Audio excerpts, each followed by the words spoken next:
E daí, meus amigos, como é que estamos? Hoje, então, damos continuidade na nossa matéria que vai cair depois lá na nossa AP2, tá? Então, eu vou pegar o gancho, nós vimos por último, nós falamos de impulso nervoso, nós falamos de bomba de sódio e potássio, potencial de ação, etc. Não é? Já fizemos hoje, né, a nossa... Eu vou botar, estou colocando esse vídeo após o feedback da AB1, tá? Então, assumo que vocês estejam vendo isso também, obviamente, após. Tá? Então, assim, vou dar continuidade na nossa matéria. Se vocês derem uma olhada lá no nosso cronograma, vocês vão ver que nós teríamos, então, já entraríamos numa parte um pouco mais prática, né? Da parte do sistema nervoso central. Obviamente, como nós estamos com essa atividade à distância, então por enquanto eu estou colocando toda a prática para o final e estou colocando toda a parte teórica antes. Eu acho que fica muito bem assim, tá? E às vezes essa coisa fica muito bem assim e eu acho que a gente não vai ter prejuízo, tá? Então, dentro de possíveis previsões de volta às atividades presenciais, então a gente vai ter a parte prática, não é a parte mais voltada para anatomia mesmo, eu vou tentar deixar tudo para o final, tá? Então, gente, pegando o gancho do que nós vimos agora, até agora, tá? Então a continuidade lógica, indo de cima para baixo, digamos assim, é a gente começar a entender o nosso sistema nervoso, tá?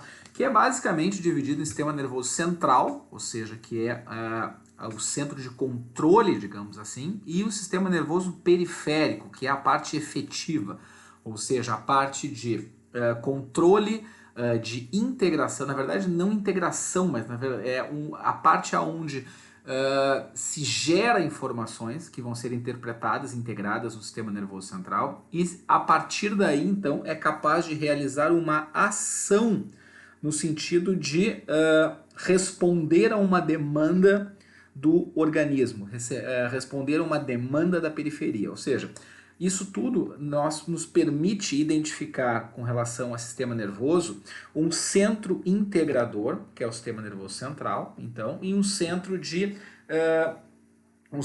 ação, um centro de levar as informações que são integradas e são geradas do sistema nervoso central até os sistemas periféricos, que é o resto do organismo, fora, obviamente, do sistema nervoso central. Tá? Vamos dar uma olhadinha como é que isso funciona e vocês vão ver que nós vamos passando por uma série de todos os conceitos que nós vimos até agora, principalmente nas as últimas duas matérias, nós vamos ver isso muito claro agora quando a gente começa a estudar de fato o sistema nervoso central, tá? Então assim, gente, como é que eu divido o sistema nervoso central? O sistema nervoso central é dividido em sistema nervoso propriamente dito, tá? Que consiste então em um encéfalo e a medula espinhal, e o sistema nervoso periférico, que é composto por neurônios sensoriais aferentes. Aferente significa que neurônios que levam a informação da periferia de volta para o sistema nervoso central, onde essas informações serão interpretadas, certo?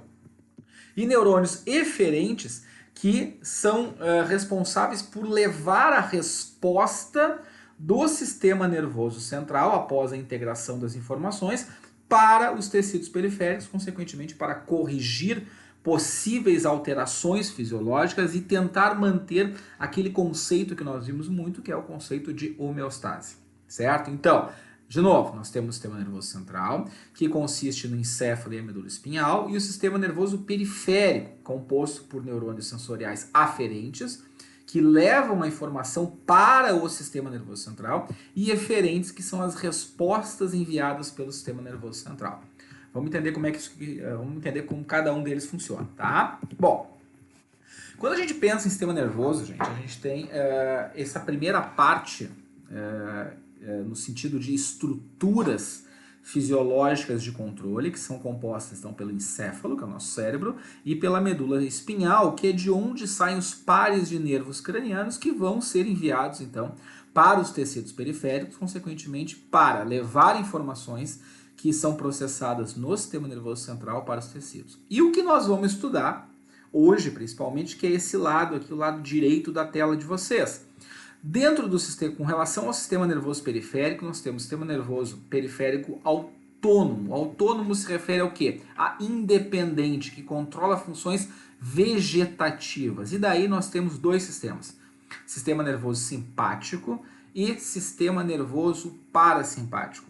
Eles são sistemas que agem de forma a manter a homeostasia do nosso organismo. Tá? São sistemas que agem de forma muitas vezes antagônicas, ou seja, o que um estimula o outro inibe e vice-versa, e servem para interpretar alterações fisiológicas no nosso organismo e, consequentemente, gerar uma resposta de controle, uma resposta de reparo, uma resposta no sentido de manter os sistemas fisiológicos funcionando dentro do que é considerado normal do ponto de vista de homeostase, certo? E depois nós temos o sistema nervoso somático. O sistema nervoso somático se refere a movimento, se refere basicamente a sistema neuromuscular, ou seja, sistema nervoso e sistema músculo-esquelético, que a gente vai ver lá no final, tá? Então vamos dar uma olhadinha aqui para o lado direito da nossa tela. Vamos dar uma olhadinha no que acontece com relação ao sistema nervoso autônomo. Bom, gente, vamos dar uma olhadinha nessa figura aqui, que ela até assusta um pouco, tá? Mas vamos tentar vê-la de forma bem objetiva, tá? Acompanha o meu cursor aqui para vocês não se perderem. Bom, então assim, levando em consideração essa linha essa ordem, digamos assim, do que nós vamos ver a respeito do sistema nervoso central, vamos dar uma olhadinha aqui em cima, tá? Não se percam nas demais informações por enquanto, tá? Então, o sistema nervoso central, como nós vimos anteriormente, é composto de sistema nervoso periférico, tá? E sistema nervoso central, ok? Bom, o sistema nervoso central age como um integrador de informações, como eu falei para vocês ali antes. O que a gente está olhando agora? Vamos ver o sistema nervoso periférico. Então, o periférico é composto pela divisão sensorial. A divisão sensorial, gente, é que eu falei lá no outro slide como aferente, tá? Que envia informação para o sistema nervoso central, certo? Ou seja, é um sensor, ou seja, identifica as informações da periferia e leva essas informações para serem integradas e interpretadas no sistema nervoso central. Isso acontece através de neurônios sensoriais aferentes, ou seja, que levam a informação para o sistema nervoso central, tá? A divisão eferente é chamada de divisão eferente do sistema nervoso periférico e leva a informação que parte do sistema nervoso central para a periferia, ou seja, que leva uma resposta após uma integração das informações que são geradas lá pelo sistema nervoso central a partir das informações que vêm do sistema sensorial, ou seja, as informações chegam no sistema nervoso central pelo sistema sensorial e são integradas no sistema nervoso central, são interpretadas e geram uma resposta que vai ser enviada para os tecidos através do sistema nervoso periférico. Então, como é que a gente pode interpretar isso? Tá? Vamos ver como é que funciona isso na prática. A primeira parte do que nós estamos vendo é essa discriminação, na verdade, esse detalhamento a respeito da... Deixa eu botar aqui a minha caneta para começar a separar um pouquinho. A primeira parte que nós vimos é essa que está separada aqui em cima, tá? Que detalha como é que é o funcionamento do sistema nervoso a partir do sistema nervoso central, como centro integrador, e a parte de resposta após interpretação das informações, que se dá através do sistema nervoso periférico. Vamos olhar aqui para baixo agora, ou seja, para baixo dessa linha que eu criei aqui, que parece que eu desenhei um chifre em cima do cara, tá? Vamos dar uma olhadinha aqui, o que acontece aqui embaixo, tá? Bom, seguimos aqui o meu apontador laser, tá?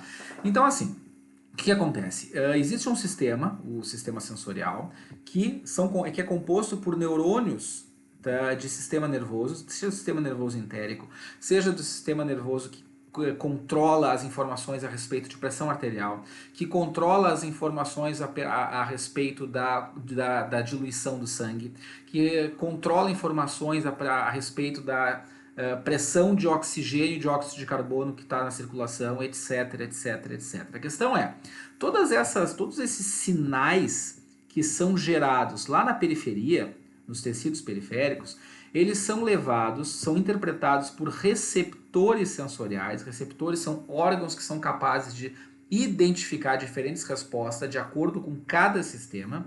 Esses receptores estimulam, então, neurônios sensoriais, que são os responsáveis por levar a informação para o sistema nervoso central, Tá? Então, de novo, o que acontece?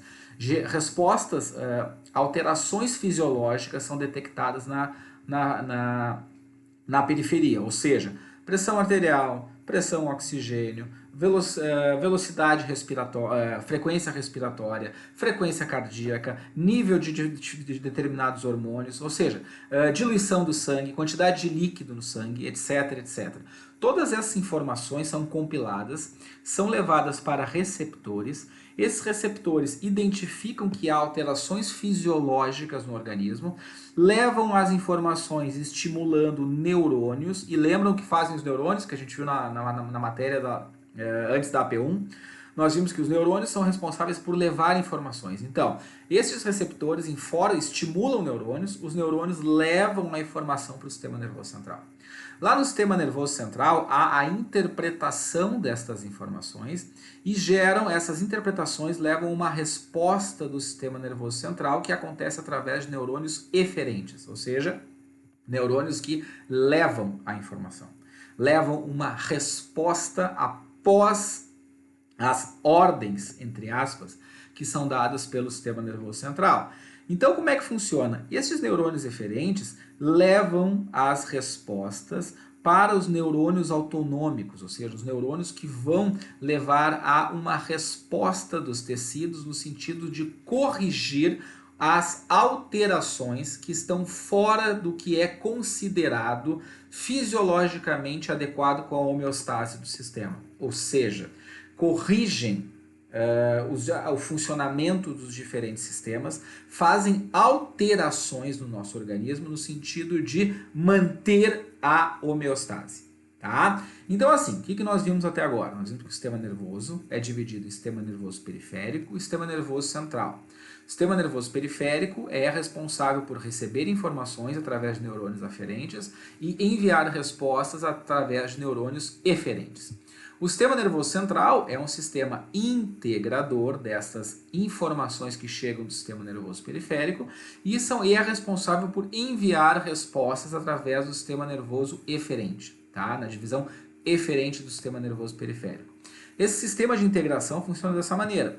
Os estímulos são gerados pelos diferentes sistemas fisiológicos lá na periferia, são enviados para o sistema nervoso central. O sistema nervoso central interpreta essas informações e envia uma resposta.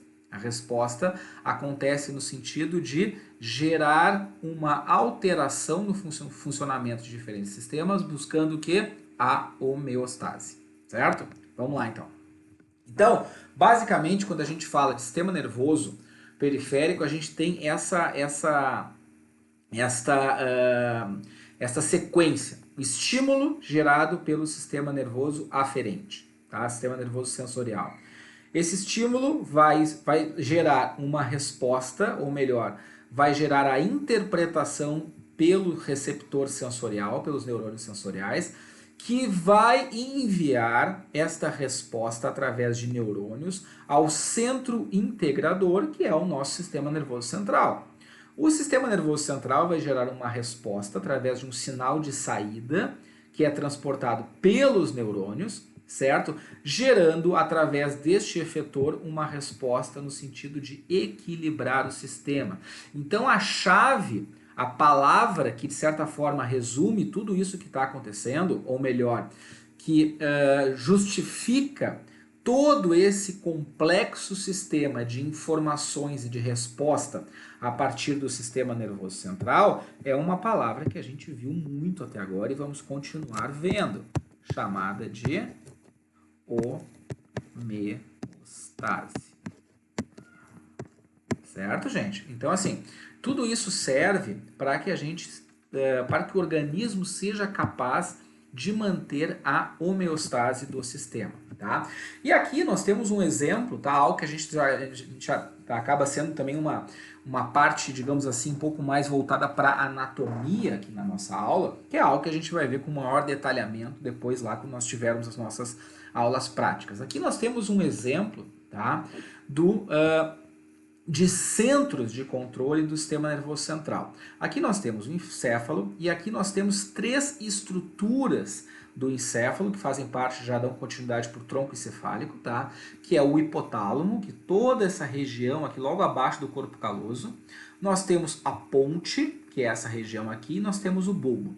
Estes centros são muito importantes, são centros integradores muito importantes, porque vejam tudo que é controlado por estes centros por esses centros integradores. Nós temos controle de temperatura, equilíbrio hídrico, ou seja, se tem muita água ou pouca água no sangue, se o sangue está mais diluído ou menos diluído, comportamento alimentar, ou seja, fome, não é? Esse centro identifica a deficiência de nutrientes que estão disponíveis na corrente sanguínea, substratos, identifica o balanço energético e em casos de balanço energético negativo, com o centro de controle da fome vai acabar sendo estimulado para justamente a gente faça a ingestão de alimentos.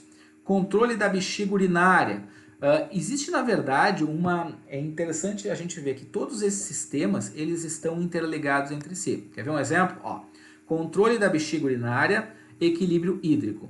Este centro, que está um no hipotálamo e o outro já perto da ponte, esses centros eles estão interligados por quê? Porque se há um desequilíbrio hídrico, no sentido de o sangue está muito diluído, tá? Tem muito mais água do que o normal. A gente chama isso de osmolaridade, ou seja, o sangue está mais, ele está com uma baixa osmolaridade, ou seja, o sangue está muito diluído, está muito líquido. O que acontece?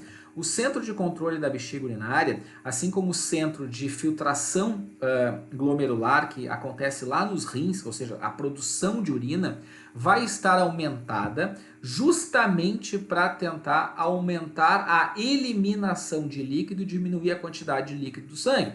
Então, o que acontece? Há um aumento da produção de urina, consequentemente, a vontade de urinar, aumenta-se a micção, certo? Centro respiratório secundário, centro de pressão arterial, centro respiratório bulbar. Estes centros estão diretamente relacionados também, porque aumento de pressão arterial significa o quê? Uma necessidade de controle de frequência cardíaca. Aumentos ou reduções da frequência cardíaca são relacionados também com alterações das atividades metabólicas que podem levar a um aumento ou diminuição da frequência respiratória. Ou seja, gente, de forma geral, tudo isso aqui, tudo que nós temos no sistema nervoso central, age de forma orquestrada, de forma inteligente, para que este sistema seja capaz de identificar o que está acontecendo na periferia, alterações fisiológicas, alterações na homeostase, e a partir destes centros é gerada uma resposta para a correção de alterações fisiológicas que estejam acontecendo no nosso organismo, tá? Então, assim, falando do sistema nervoso autônomo, só relembrando aqui, onde é que a gente está, ó. Nós estamos aqui nesse lado, tá? Sistema nervoso autônomo, que tem o sistema nervoso simpático e parasimpático. Vamos aqui no autônomo agora. Pois bem, o sistema nervoso autônomo, também chamado de vegetativo, é parte do sistema nervoso que está relacionado ao controle da vida vegetativa. O que quer dizer isso? O funcionamento dos órgãos, ou seja, o funcionamento do nosso organismo de forma não consciente. Eu não tenho como controlar a minha vontade de comer, eu não tenho como controlar a minha vontade de beber, de ingerir líquidos, porque eu estou desidratado. Eu não tenho a capacidade de voluntariamente aumentar a produção de urina, aumentar a pressão arterial, reduzir a pressão arterial, aumentar a secreção de determinado hormônio. Isso é impossível. Isso é controlado pelo sistema nervoso vegetativo, que é a parte do sistema nervoso autônomo que é chamada de involuntário. Ou seja, o próprio sistema nervoso central é capaz de manter o indivíduo vivo sem um controle consciente, ou seja, sem um controle voluntário do que está acontecendo. Então, ou seja, o sistema nervoso vegetativo, o sistema nervoso autônomo, controla funções como respiração, circulação de sangue, controle da temperatura, digestão, etc, etc. Ou seja, é aquele sistema que reage frente a diferentes estímulos e nós não temos um controle sobre esses sistemas, ou seja, o sistema nervoso central age no sentido de interpretar informações e gerar uma resposta. Tá? Então, algumas funções muito importantes do sistema nervoso autônomo: controle da pressão arterial, controle da frequência cardíaca, controle do equilíbrio hídrico, controle da temperatura corporal. Para que serve tudo isso? Porque esses marcadores são determinantes para a manutenção da nossa homeostase. Então, quando a gente fala de homeostase, a gente está falando de uma participação muito importante do sistema nervoso central através do sistema nervoso autônomo, tá? Então vamos lá. O sistema nervoso autônomo, gente, ele é dividido, como eu coloquei lá no primeiro slide, em dois sistemas. Sistema nervoso simpático e sistema nervoso parasimpático. Guardem bem esses nomes aqui, eu vou até destacar aqui, guardem bem esses nomes. Sistema nervoso simpático, sistema nervoso parasimpático. Guardem bem essas informações. Pois bem, eu disse para vocês lá naquele primeiro slide que o sistema nervoso simpático e parasimpático, em várias situações, eles são antagônicos. E vocês vão entender por quê, tá? Deem uma olhadinha, vamos olhar primeiro para o lado esquerdo aqui, tá? Vamos olhar para o sistema nervoso simpático. O sistema nervoso simpático está relacionado a situações de estresse, tá? Alterações, quebra de homeostase. Situações onde os sistemas aumentam as suas respostas, certo? Isso é relacionado a um sistema, um mecanismo do nosso organismo que vem de forma evolutiva, está arraigado no nosso organismo de forma evolutiva, que é a resposta de luta ou fuga. Já vamos ver o que é isso, tá? E o principal neurotransmissor que é secretado pelo sistema nervoso simpático é a noradrenalina. Lembra aquela pergunta da AP1 que eu fiz? Como é que um impulso nervoso é transmitido para outro neurônio ou para algum órgão ou algum tecido? A resposta é através de neurotransmissores, não é? Pois bem, a noradrenalina é um neurotransmissor liberado pelos neurônios simpáticos, ou seja, os neurônios derivados do sistema nervoso simpático. Tá? Noradrenalina, sistema nervoso simpático, situações de estresse e mecanismo de resposta de luta ou fuga, que nós vamos ver daqui a pouco o que é. Tá? O sistema nervoso parasimpático claramente se opõe. O sistema nervoso parasimpático está mais ativo, ele é responsável por situações de tranquilidade, rotina, digestão, repouso, ou seja, aquele soninho depois do almoço. Totalmente sistema nervoso parasimpático. E o neurotransmissor liberado pelo sistema parasimpático é a acetilcolina. Então, eu vou pegar minha caneta de novo aqui para vocês guardarem o que nós temos de importante aqui. Então, sistema nervoso simpático, noradrenalina, neurotransmissor. Sistema nervoso parasimpático, o neurotransmissor é a acetilcolina. Vamos ver agora como é que esses dois sistemas agem, tá? Pegar aqui de novo meu apontador laser. Vamos lá. Pois bem, tanto o sistema nervoso simpático quanto o sistema nervoso parasimpático são capazes de liberar os seus neurotransmissores através de um estímulo que é originado lá no meu sistema nervoso central. Tá vendo aqui? Ó, sistema nervoso central, sistema nervoso central. Opa, aqui, tá? O que nós temos? Vamos ver as vias simpáticas. Ou seja, vamos ver o sistema nervoso simpático primeiro. O sistema nervoso simpático faz o quê?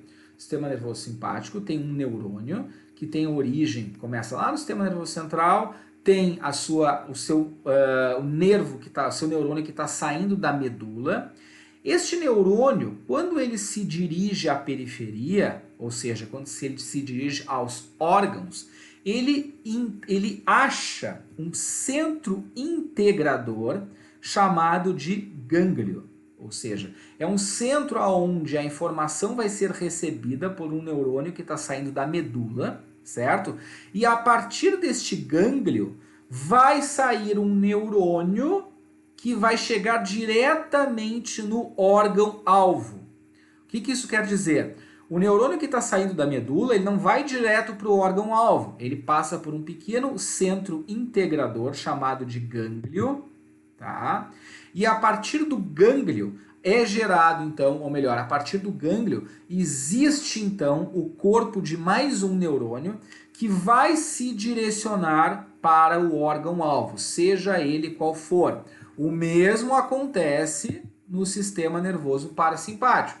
Então, tanto a via simpática quanto a via parasimpática envolve neurônios que têm a sua informação proveniente do sistema nervoso central. A partir da medula, os neurônios do sistema nervoso parasimpático e do sistema nervoso simpático se direcionam para centros integradores de informações, chamados de gânglios, certo?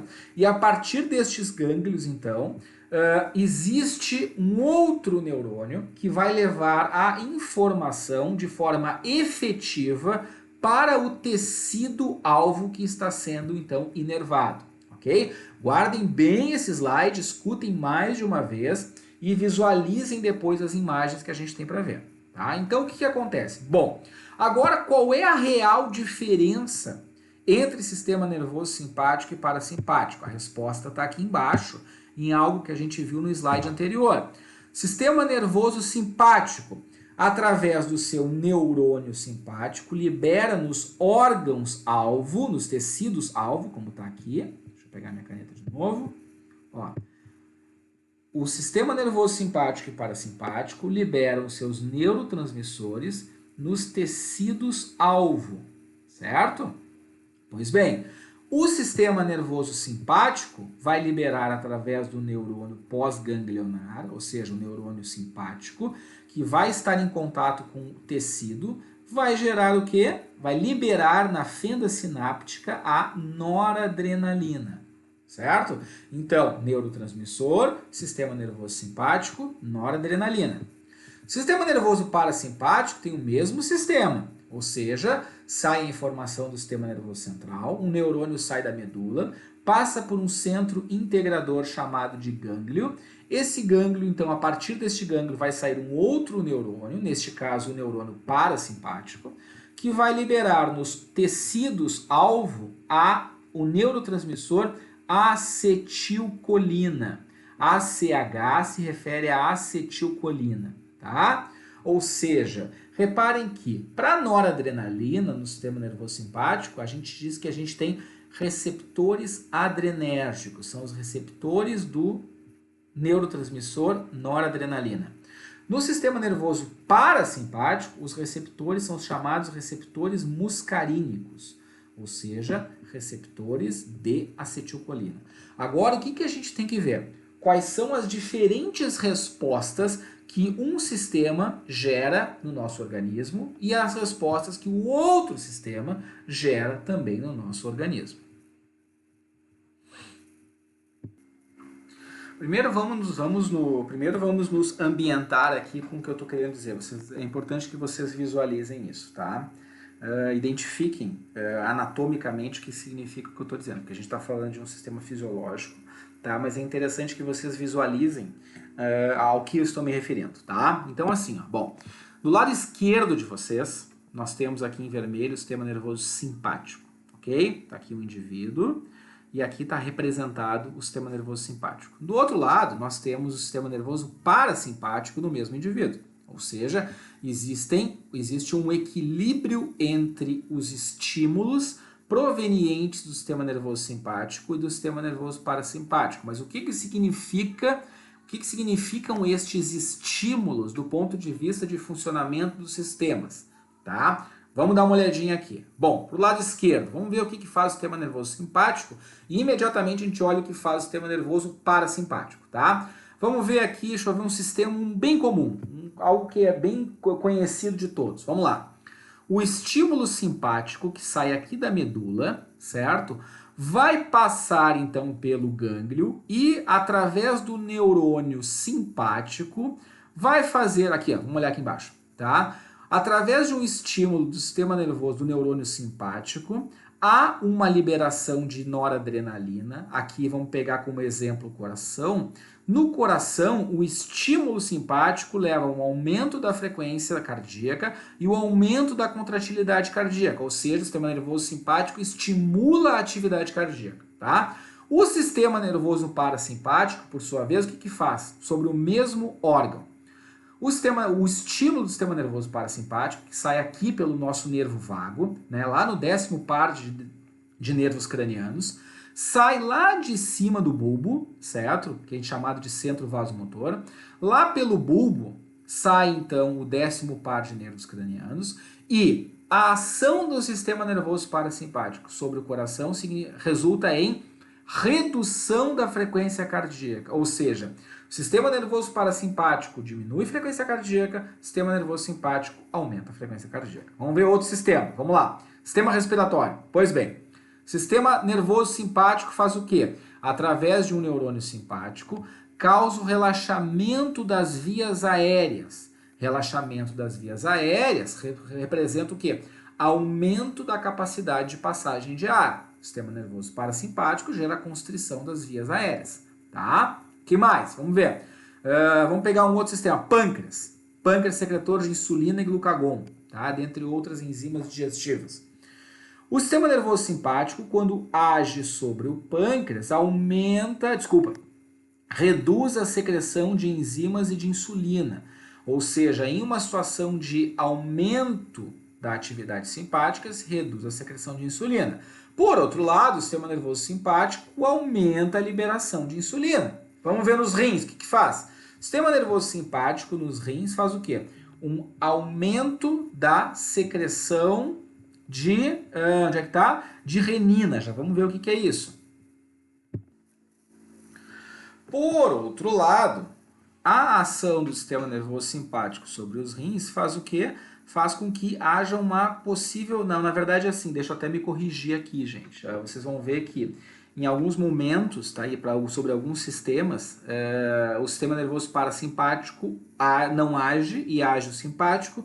Em outros sistemas há um efeito principalmente do sistema nervoso simpático que não há do parasimpático e vice-versa. Então, neste caso, no caso da ação sobre os rins, o sistema nervoso parasimpático age, na verdade, mais sobre a secreção, sobre não permitir o aumento da secreção de renina, ou seja, o efeito do parasimpático sobre a função renal, ele chega a ser relativamente baixo. Porém, a ação do sistema nervoso simpático leva ao aumento da secreção de renina. Só para deixar a informação para vocês, tá? Depois a gente vai ver isso na parte do sistema cardiovascular. A renina, ele é um responsável pela retenção hídrica e aumento da pressão arterial. Então, por exemplo, quando há uma redução da pressão arterial, que é detectada lá no centro vasomotor no bulbo, lá como a gente viu lá naquela outra imagem, o que acontece? O sistema identifica que a pressão arterial está muito alta ou está muito baixa. No caso, quando a pressão está muito baixa, há um aumento da secreção de renina, que ativa o sistema de produção de aldosterona, que é um sistema de retenção hídrica, ou seja, retém líquido e ao mesmo tempo aumenta a pressão arterial. Tá? Vamos ver um outro sistema aqui, vamos lá, vamos lá para cima, vamos lá para os nossos olhos. A ação do sistema nervoso simpático causa dilatação da pupila. O sistema nervoso parasimpático causa constrição da pupila. E isso é um fenômeno que certamente todo mundo já viu. Hoje os filmes hoje são extremamente ricos em detalhes, né? E quem gosta de filme de terror deve ter visto algumas cenas, e tem alguns filmes que fazem isso muito bem. Se eu não me engano, no filme O Chamado, aquele filme de terror, quando a guria tá saindo da televisão pra ir de encontro ao cara, ou da mulher, não lembro agora, eu sei que tem um momento onde a pessoa, quando entra em pânico, o que acontece? Quando foca no olho da pessoa, no momento que ela entra em pânico, a gente vê a pupila da pessoa se dilatando. Não? Eles mostram isso muito bem no filme. O que significa? Significa que há um estímulo do sistema nervoso simpático sobre o olho, fazendo com que haja uma dilatação da pupila. Isso é um marcador, é algo que a gente que não tem como negar. A gente vê que a pessoa está entrando em pânico mesmo, está numa situação de estresse que é controlada pelo sistema nervoso simpático, e a resposta do sistema nervoso parasimpático é o oposto. E a gente analisando a resposta aqui, por exemplo, do olho, do sistema respiratório, do sistema cardiovascular, a gente entende um pouco esta imagem que eu mostrei antes aqui para vocês. Olha só, sistema nervoso simpático, tranquilidade. Sistema nervoso parasimpático, tranquilidade. Sistema nervoso simpático, estresse. E daí a gente vem para esse exemplo, a gente volta aqui para o nosso esquema, onde mostra a ação dos diferentes sistemas. Quando a gente pensa em dilatação da pupila, ativação do sistema nervoso simpático, situação de estresse, Quando a gente vê aumento da frequência cardíaca, situação de estresse, aumento da frequência respiratória, aumento do relaxamento das vias aéreas, situação de estresse. Quando a gente vem para o sistema parasimpático, a gente tem respostas antagônicas no sentido de controlar situações de relaxamento. Tá? E aí a gente tem esse mecanismo que é muito interessante, que é a chamada resposta de luta ou fuga. Eu não sei se eu já cheguei a falar sobre isso para vocês nas aulas presenciais que nós tivemos, mas com relação à questão simpática e parasimpática, existe constantemente um equilíbrio entre os dois sistemas. Ou seja, situação de estresse, situação de pânico, aqui representado por uma cobra perseguindo esse homem aqui, o que acontece? Nós temos luta ou fuga, sistema nervoso simpático. Quando a gente tem uma situação de repouso, sistema nervoso parasimpático. Por exemplo, se eu pegar, um de vocês estiverem na rua à noite, chega um bandido, coloca uma arma na cabeça de vocês. Eu sempre uso esse exemplo porque é uma das melhores formas de exemplificar e contextualizar a relação entre sistema nervoso simpático e parasimpático. Vocês estão distraídos na rua, tranquilamente. Se vocês pegarem a frequência cardíaca de vocês, caminhando na rua, tranquilamente, passeando, vai estar lá em torno de 80, 90 batimentos por minuto, considerando que vocês estão caminhando, tá? Agora, chega uma pessoa, coloca uma arma na cabeça para assaltá-los. O que vai acontecer? Imediatamente a frequência cardíaca vai disparar. E outros marcadores que vocês não conseguem perceber, como por exemplo, o nível de glicose no sangue, vai aumentar. A pupila de vocês, que vocês não percebem, mas se alguém tiver observando isso, a pupila vai se dilatar. A frequência respiratória vai aumentar. A dilatação das vias aéreas vai acontecer, ou seja, é o organismo de vocês em uma situação de estresse por ação do sistema nervoso simpático, te preparando para uma situação de luta ou fuga. Quando alguém vem assaltar vocês, vocês têm sempre o mesmo pensamento. O que eu faço? Eu luto para que não levem o meu celular, para que não levem a minha carteira, ou eu saio correndo. Tanto numa situação que tu vai lutar, ou numa situação que tu vai fugir, o teu sistema simpático ele te prepara para essa situação.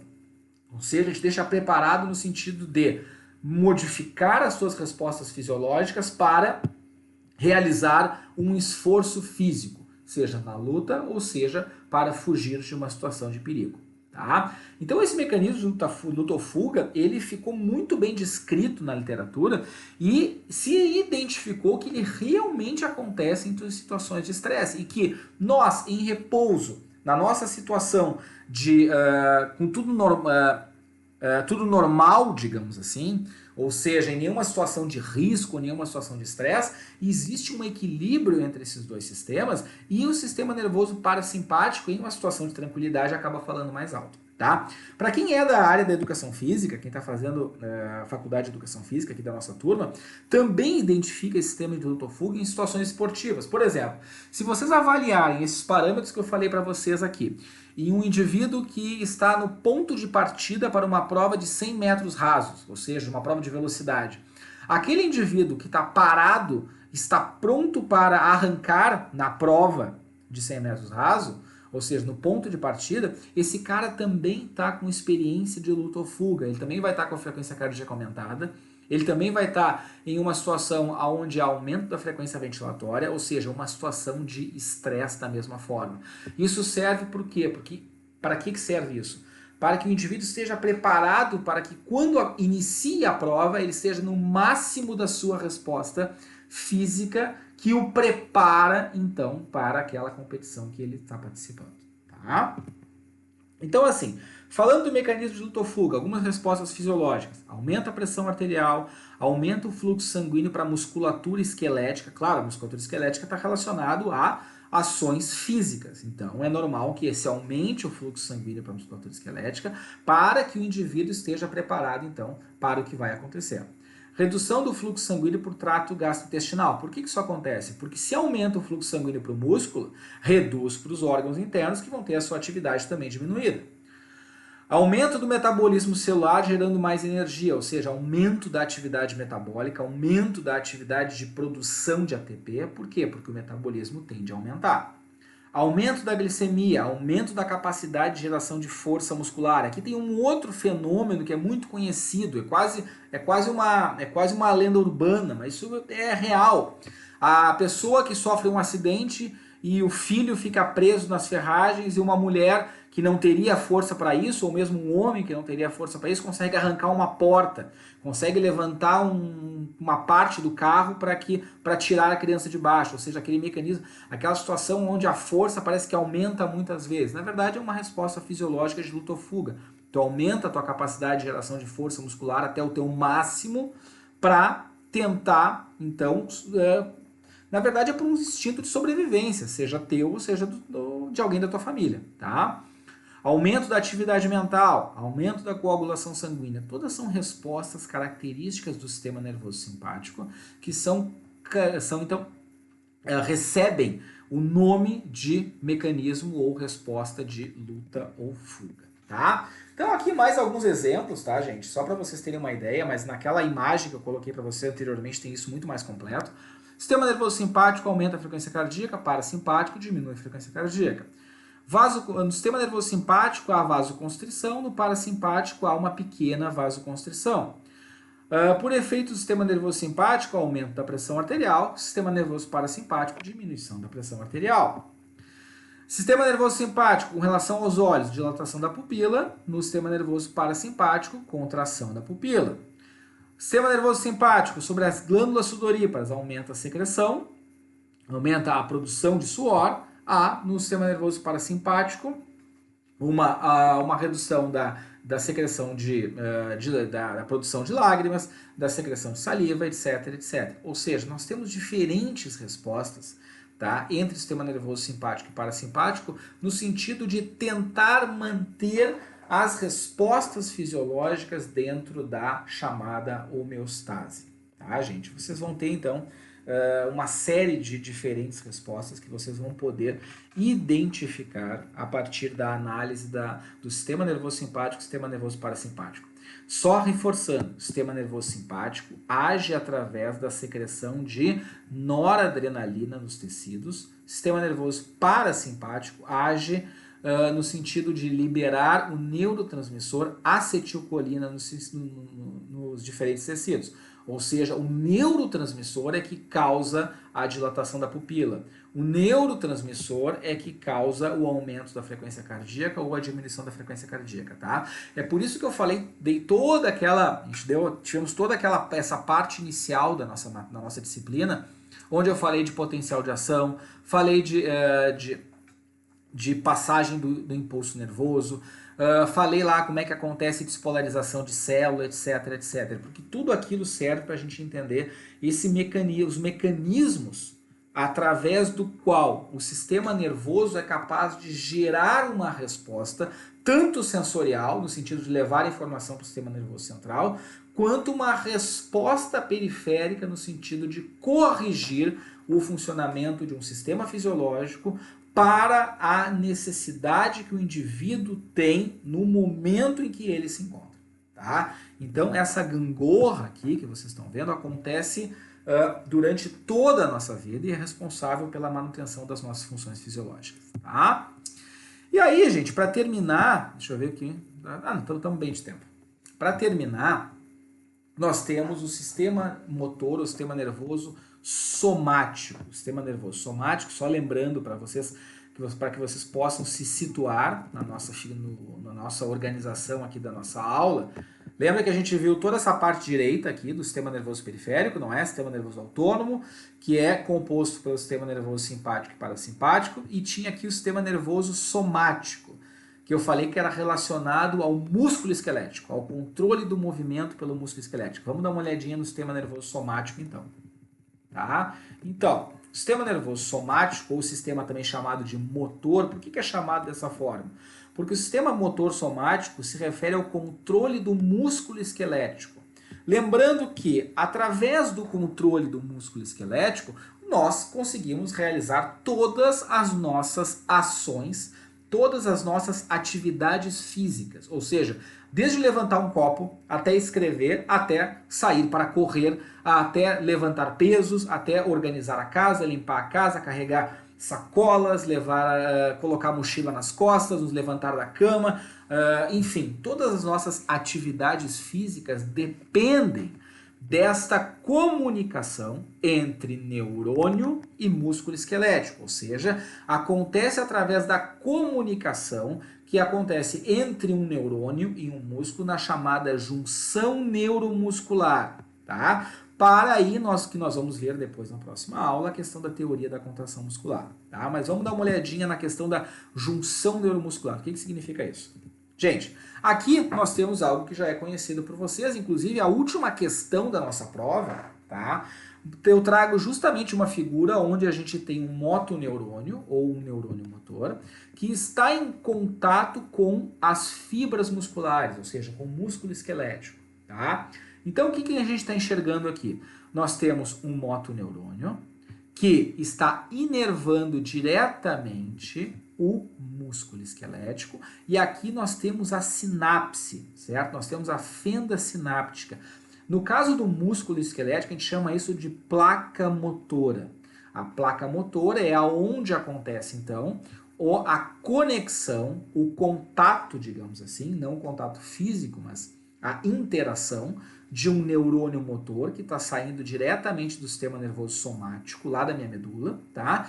E é capaz de estimular o músculo esquelético. Então vocês vão ver alguns componentes. Tudo que a gente está vendo aqui, vocês já viram antes. Ou seja, nós temos o motoneurônio levando a informação, as vesículas no terminal axônico contendo o neurotransmissor acetilcolina.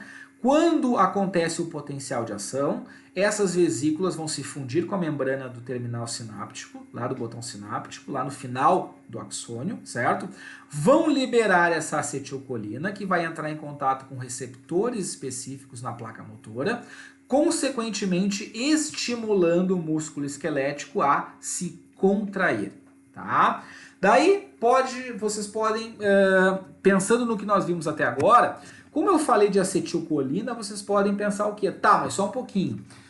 O sistema nervoso somático faz parte do sistema parasimpático? Por quê? Porque tu disse que o sistema nervoso parasimpático tem como neurotransmissor a acetilcolina, não é? Não, gente, não é a mesma coisa. Nós temos o sistema nervoso periférico, que se refere a tudo isso aqui que nós vimos, tá? Isso aqui se refere ao sistema nervoso periférico, tá? Ou seja, isso aqui faz parte do sistema nervoso autônomo, que tem como objetivo controlar a atividade dos diferentes sistemas. E daí sim, o sistema parasimpático secreta diretamente nos órgãos-alvo a acetilcolina e o sistema simpático secreta diretamente nos órgãos-alvo a noradrenalina. Quando a gente se refere à contração de músculo esquelético, a gente está falando também de neurônios que saem da medula, mas isso faz parte do sistema somático, ou seja, é uma outra rede de neurônios que também sai da medula, que também é controlado pelo sistema nervoso central, porém, essa contração do músculo esquelético, ela acontece de forma voluntária, ou seja, eu controlo a ação, a contração do músculo esquelético. Ou seja, isso aqui não se refere ao sistema nervoso simpático, que faz parte do sistema nervoso autônomo, que é o controle vegetativo, digamos assim, das nossas funções, ou seja, é involuntário. No caso do controle da ação do músculo esquelético pelo sistema nervoso somático, esse sistema acontece de forma voluntária, ou seja, eu controlo quando o músculo esquelético vai se contrair através das minhas ações, tá? Porém, sim, o neurotransmissor secretado pelo sistema nervoso somático lá no músculo esquelético também é a acetilcolina, mas sistema nervoso simpático, sistema nervoso somático não é a mesma coisa que sistema nervoso parasimpático que a gente viu lá quando a gente falou de sistema nervoso autônomo, tá? São coisas diferentes. Mais uma vez, deem uma olhada nessa figura aqui. Nós vimos toda a parte do sistema nervoso autônomo representado pelo sistema nervoso simpático e parasimpático. Agora nós vamos para o outro lado do sistema nervoso periférico, que é o sistema nervoso somático, que tem como ação o controle da atividade do músculo esquelético. Pois bem, esse estímulo do músculo esquelético acontece de forma que a gente já viu até agora. A liberação de neurotransmissor na placa motora, que vai ser capaz de estimular o músculo esquelético a se contrair, consequentemente gerar a ação muscular, ou seja, uma ação mecânica, que é o que a gente vai ver mais adiante aqui na nossa disciplina, tá? Essa aqui é a imagem que eu coloquei lá na prova de vocês e traz exatamente isso. Um motoneurônio levando a informação através do seu axônio e estimulando, isso aqui são fibras musculares esqueléticas, tá, gente? Estimulando, então, o músculo esquelético, tá? Aqui a gente tem uma imagem de micrografia eletrônica, que aqui não é uma representação, aqui é de fato o contato do neurônio, tá vendo aqui o terminal axônico, certo? O axônio terminal, como tá aqui. A liberação de vesículas contendo acetilcolina, e aqui é a placa motora, ou seja, aqui tá aqui, ó, aqui tá escrito aqui, não dá para ver de jeito, mas tá escrito célula muscular, ou seja, tem as fendas que vão receber a informação pela acetilcolina. A acetilcolina vai estimular o músculo esquelético, vai haver a contração do músculo esquelético, que a gente vai ver mais à frente, tá? Mas só para vocês verem que todas essas representações aqui não são baseadas em nada, tá, gente? Hoje em dia a tecnologia nos permite, então, realmente visualizar o que acontece lá no terminal sináptico, onde acontece na placa motora, a comunicação do neurônio motor, que provém então do sistema nervoso somático, diretamente para o músculo esquelético, tá? Gente, então assim, hoje é o que nós tínhamos para ver, tem bastante matéria, tá? Acabei falando aqui, esse vídeo já tá perto, tem 50 minutos já. Dei uma olhada nessa matéria, vou colocar lá uma atividade, lembrando a todos, não adianta apenas, eu falo isso em todas as aulas, não adianta apenas vocês assistirem o vídeo, vocês têm que fazer as atividades também, que estão sendo colocadas lá no ambiente aula, tá? Referente a cada aula tem uma atividade, vocês fazem a atividade, que é a forma de nós atestarmos depois que vocês estavam presentes e, consequentemente, nenhum de vocês perderem o semestre, tá? Assistam o vídeo, estudem em materiais complementares, não estudem apenas pelos slides, apenas pela aula, apesar de que com tudo que eu estou dizendo aqui vocês conseguem fazer a atividade, mas pesquisem por fora e façam a atividade, tá? As atividades são simples e são sempre relacionadas ao que nós vimos em aula, certo? Um abraço a todos e cuidem dos seus familiares, tá? Nos vemos na semana que vem. Até mais.